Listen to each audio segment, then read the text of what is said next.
Саламатсыздарбы? Кутман кечиңиздер менен. Бишкек шаарында ушундай жолдордо оңдолуп түздөлүп атыптыр. Билесиздерби, бул жолдор негизи канча жылдар бою оңдолуп түзүлбөй эмес. Азыр ушундай акыбалда.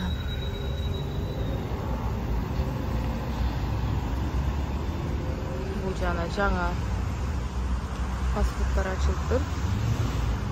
Тамак иче турган жайлар.